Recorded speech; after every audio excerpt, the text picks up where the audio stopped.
하나님의 말씀입니다. 로마서 1장 17절 말씀 함께 읽어보겠습니다. 복음에는 하나님의 의가 나타나서 믿음으로 믿음에 이르게 하나니 기록된 바 오직 의인은 믿음으로 말미암아 살리라 함과 같으니라. 아멘. 오늘은 이투스 처치 캠페인 오늘은 몇 번째죠? 네, 요게 넷플릭스의 그 메시아라는 그 미국 드라마의 한 장면인데요. 이게 놀랍게도 오늘날 현 시대에 예수님께서 재림하신다면은 어떻게 될까라는 주제의 드라마입니다. 상당히 흥미진진한데요. 이 예수님께서 다시 오시기로 약속을 하셨잖아요. 근데 만약에 지금 정말로 다시 오신다면은 어떻게 될 것인가? 그리고 오셔서 이렇게 물 위로 걸으신다면은 그 예수님의 그 어떤 신화적인 그런 모습들이 실제가 되는 모습을 어떤 기자가 포착을 합니다. 지금 이게 사진을 찍고 있죠. 이게 생중계되고 있는데요. 그래서 오늘 우리가 진짜 신화라는 제목으로 주님 주시는 은혜의 말씀 나누기를 원합니다. 먼저 우리 그리스 로마 신화부터 한번 볼까요? 고대 그리스 시대부터 헬레니즘 시대를 이제 거치면서 로마 시대로 넘어가고 그런 와중에 수많은 자료들이 발생을 하게 되고요. 그 다음에 그 자료들이 변형과 창작과의 융합이 일어나면서 어떤 최초는 크루간 유목 민족의 종교라고 이렇게 설명도 되어 있는 부분들이 있더라고요. 거기에다가 또 이집트 신화가 더해지면서 의인화적인 방식을 돕니다. 신화인데 어떤 신이지만은 의인화의 모습을 띠면서 그렇게 이야기가 전개가 되고요.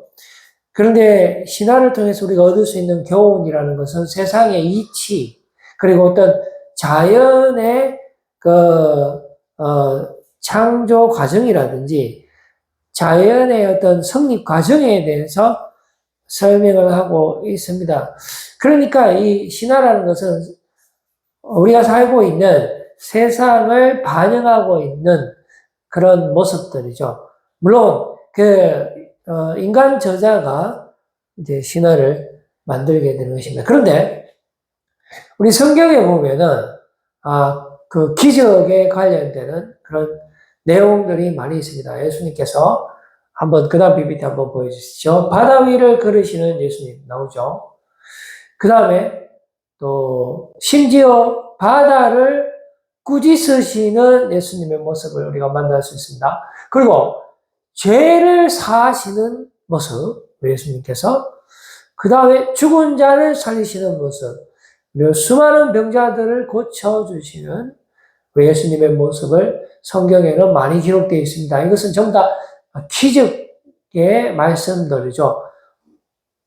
신화적인 그런 양식, 그런 전달 방법을 통해서 성경에 기록되어 있다는 것입니다.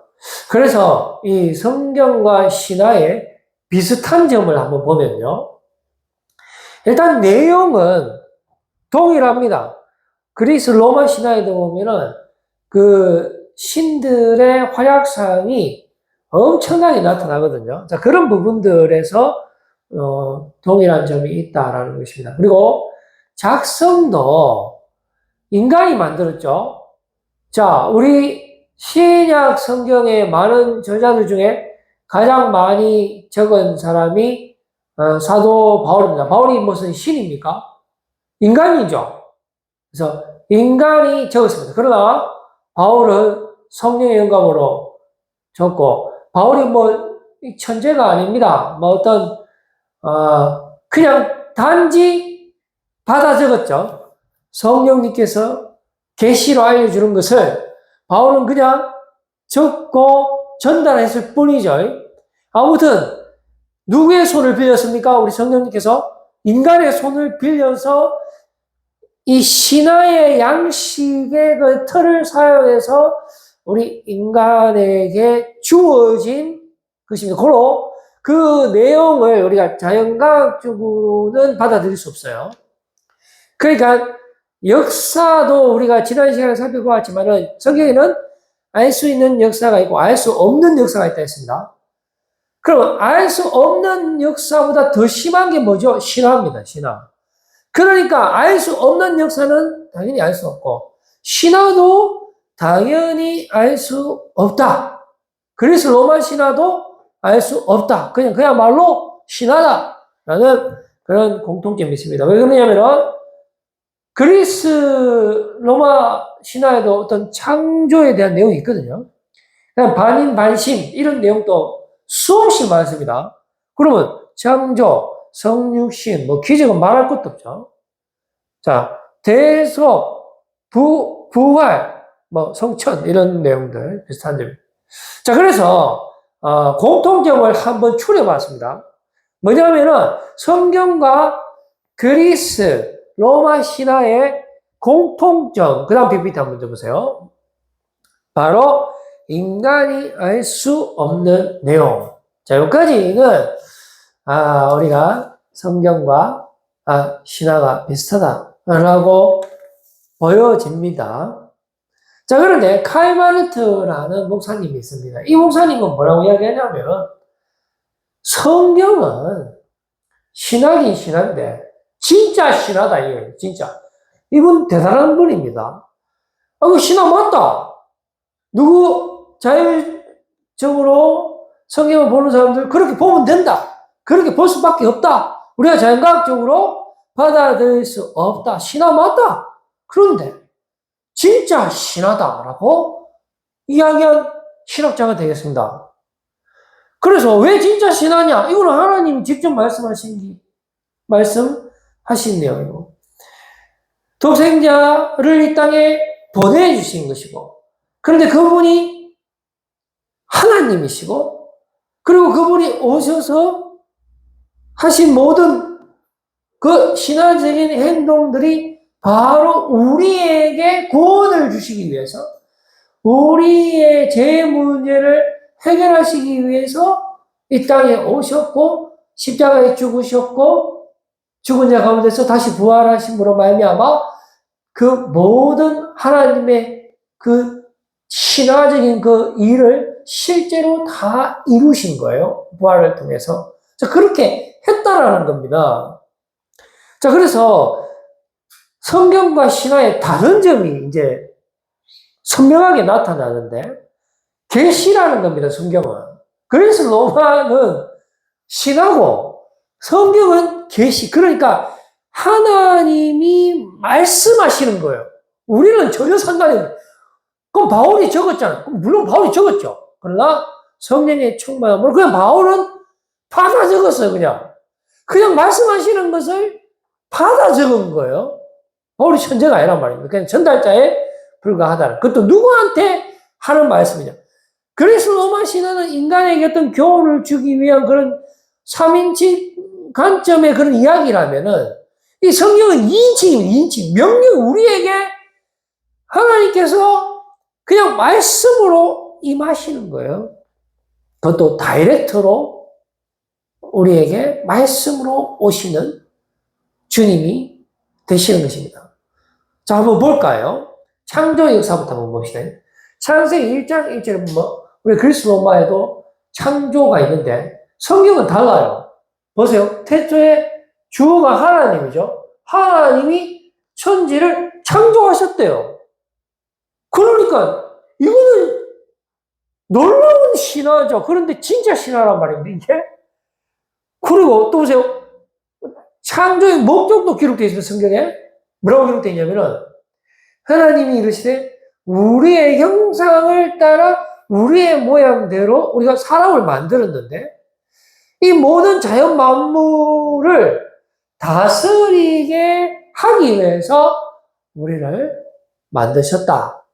라고 말씀하시는 것입니다. 이거 정말로 신화잖아요. 그렇죠? 그런데 이게 진짜 신화다. 진짜 말씀이다. 하는 것입니다. 그 다음에요. 예수님의 탄생 사건 한번 봅시다. 이것도 보면은 말씀이 육신이 되어 우리 가운데 거하시는 거예요. 예수님께서 이 땅에 오신 것입니다. 예수님이 태초 전부터 말씀으로 계셨거든요. 그 예수님이 하나님이에요. 그런데 그분이 이 땅에 오셨다는 것은 말씀이 육신이 되어 우리 가운데 임하신 거예요. 그래서 지금 성령의 충만함으로 우리가 이 자리에 서 있을 수 있게 되는 것입니다. 마태복음 1장 23절 말씀에 보면은 이제 처녀가 잉태합니다. 어떻게 처녀가 잉태합니까? 이게 신화잖아요. 자, 그런데 처녀가 잉태해서 왔다 이겁니다. 그냥 우리가 알 수 있는 방법으로 오신 것이 아니고 어떤 신앙적인 모습으로 예수님께서 이 땅에 오신 거예요. 처녀가 잉태하여 아들을 낳을 것이요. 그 이름은 임마누엘입니다. 뜻은 하나님이 우리와 함께 계시다 함이라. 우리가 하나님과 함께 있는 게 아니에요. 우리가 어떻게 이해합니까? 여러분, 성육신 하신 하나님이자 예수님 우리가 이해할 수 있습니까? 못합니다, 우리는. 우리는 죽었다 해도 못해요. 오직 주의 말씀이 우리 안에 임할 때, 우리가 예수 그리스도 안에 있을 때만 이게 깨달아지는 것입니다. 그래서 지금 우리와 함께 계시는 거예요. 그러니까 100% 하나님께서 예수님을 이 땅에 보내셨고, 그 예수님이 하나님인데 말씀이 육신을 입고 이 땅에 오신 것이고, 그리고 그분이 우리의 죄를 대속하시고 우리와 함께 십자가에 죽으시고 우리와 함께 죄와 사망의 권세를 물리치고 다시 일어나셔서 지금은 그리고 승천하시고 지금은 성령님께서 우리와 함께 계시는 것입니다. 이 모든 것은 우리와 함께 계시기 위해서 우리의 모든 문제를 해결해 주시기 위해서 그렇게 하신 겁니다. 그것이 하나님의 뜻이고요. 태초 전부터 하나님의 뜻이 이루어진 그런 말씀이 되겠습니다. 이것이 복음이 되는 것입니다. 그래서 참 인간이며 참 신이 되는데요. 그의 아들에 관하여 말하면 보세요. 육신으로는 다윗의 혈통으로 나셨죠. 그럼 성결의 영, 이 성령으로는, 성결의 영으로는 죽은 자들 가운데서 부활하사 능력으로 하나님의 아들로 선포되셨다. 바로 우리 주 예수 그리스도시냐라고 말씀해주고 있습니다. 그러니까 참 인간이면서 참 신이 되시는데 어떻게 됐습니까? 바로 죽은 자들 가운데서 부활하심으로 말미암아 하나님의 아들로 선포되셨다는 것입니다. 우리를 위해서, 우리와 함께 하시기 위해서 이 땅에 오셨는데 그분이 하나님이고 우리의 모든 죄의 문제, 죽음의 문제를 해결하시기 위해서 십자가에 죽으시고 부활하심으로 말미암아 하나님의 아들로 선포되신 그분이 바로 우리 주 예수 그리스도시라고 성경이 말씀해주고 있다라는 것입니다. 자, 그래서 로마서 1장 말씀 한번 볼까요? 보면은 이 편지의 처음에 이 편지가 어디에 쓰여졌다라는 그런 수신자에 관한 정보가 먼저 나오고요. 그 다음에 감사의 표현이 이어집니다. 그리고 이 편지의 목적도 바로 편지의 서론에 기록이 되죠. 그리고 로마서의 총 주제가 등장하는데요.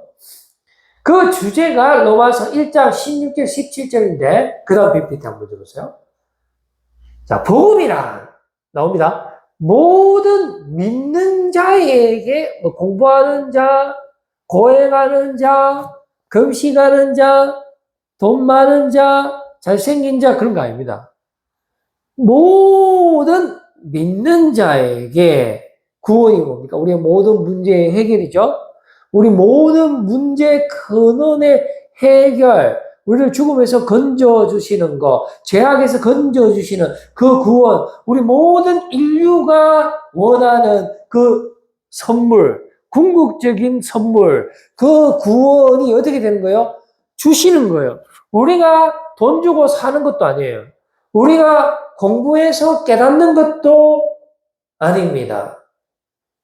오직 주님께서 우리에게 말씀으로 임하시는 거예요. 성령으로 임하시는 것입니다. 신화보다 더 신화를 통해서, 이거는 신화죠. 진짜란 말입니다. 주시는 거, 우리에게 주시는 거, 구원을 주시는 거. 여러분 이런 신화 들어봤어요? 이거 우리가 알 수 있는 게 아닙니다. 오직 은혜로만 되는 거예요. 그래서 주시는 건데 이게 하나님의 의라는 것입니다. 근데 이 의의 승리는 어떻게 되느냐? 일단, 자, 첫째는 유대인들, 둘째는 헬라. 이 말을 모든 사람을 그냥 구체적으로 풀어 적은 거예요. 헬라인, 야만인, 지혜자, 어리석은 자. 그 모두에게 내가 빚진, 여기는 바울이죠. 빚진 자. 바울이 이걸 적었습니까? 바울이면 IQ가 160일까요? 이거 어떻게 적어, 이거를? 이건 실화인데.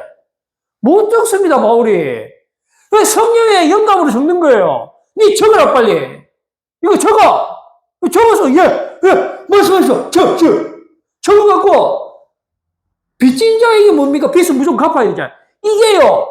이거 안 하면 안 돼. 우리 이걸 기쁜 소식인 이 복음을 선포 안 하면 안 돼. 이거 빚진 자 왜 그러냐면, 거기에 하나님의 어린 양이 있고, 하나님이 잃어버린 자녀들이 있기 때문에 그래요. 어두운 가운데 있기 때문에 이 복음을 빛으로 쏴줘야 저들이 빛 가운데로 나오는데 우리가 그 일에 부름을 받았다라는 것입니다. 그런데 이게 우리의 사명인데 선택사항이냐? 그게 아니고요. 필수사항이라. 왜 그러냐면 이게 계시이기 때문에, 하나님의 명령이기 때문에, 하나님의 사명이기 때문에, 저와 여러분들이 모두 다 죄에서 해방되어야 되기 때문에. 왜요? 하나님의 뜻이기 때문에 그래요. 그래서 이게 신화라는 것입니다. 자, 그러면 하나님의 의가 조금 더 구체적으로 봅시다. 잠깐만, 하나님의 의가 나타나는 방식은 그럼 또 어떻게 돼? 이것도 계시니까 한번 봅시다. 믿음으로 시작해서 믿음으로 끝난대요. 그러니까 우리가 오직 의는 믿음으로 말미암아 살리라. 이게 승리가 되는 겁니다, 이게. 그러니까 처음도 믿음이고 끝도 믿음이에요. 이거를 조금 더 원어적으로 한번 풀어보겠습니다. 그 다음 PPT 한번 줘보세요. 이거를 조금 더 원어적으로 보면은, 왜냐하면 하나님의 의는 철두철미, 계시란 말입니다, 이게. 신화란 말입니다, 이거. 철두철미 믿음에 근거하여 보험 안에 나타나 있다. 믿음 없으면 안 된다라는 거죠. 믿음 없으면. 우리의 조건과 우리가 아직 죄인 되었을 때 하나님께서 하나밖에 없는 아들 독생 예수 그리스도를 이 땅에 보내주심으로, 십자가에 죽게 하심으로, 우리의 죄를 사해 주심으로 우리에 대한 그분의 사랑을 확정하신 거잖아요. 그러니까 오직 믿음으로, 오직 은혜로 우리가 죄사함을 받고 영원한 생명을 선물로 받고 영원한 승리를 누리게 되는 줄로 믿습니다. 다른 방법으로 사는 것은 없어요. 오직 믿음으로 사는 것밖에 없다라는 것입니다. 이제 저는 말씀을 맺으려고 합니다. 마지막 PPT 한번 줘보세요. 여러분, 복음, 말씀, 계시, 진짜 신화입니다. 이거는 죽었던 우리, 헤매이고 있던 우리, 어두운 가운데 있던 우리, 심판받을 수밖에 없는 죄인 중에 괴수인 우리가 어떻게 살아납니까, 이거? 천지 만물을 창조하시고 다스리시는 예수 그리스도께서 직접 저와 여러분의 허물을 위해서 이 땅에 오셨고, 십자가에 죽으셨고, 그리고 다시 부활하셔서 우리에게 영원한 생명을 주신 것입니다. 우리에게 은혜의 선물을 주신 것입니다. 그것도 직접 하신 거예요. 직접. 다이렉트로 직접 하시고, 지금도 성령을 통해서 우리에게 말씀해 주시는 이 복음. 이것이야말로 진짜 신화란, 이거는 신화가 아니고, 신화라는 그 어떤 양식을 통해서 우리에게 계시로 말씀해 주는 무궁무진한 하나님의 은혜라는 사실을 여러분들 꼭 기억하시고 기뻐하시고 주님께 영광 올려드리는 여러분들 다 되시길 바라겠습니다. 기도하겠습니다. 하나님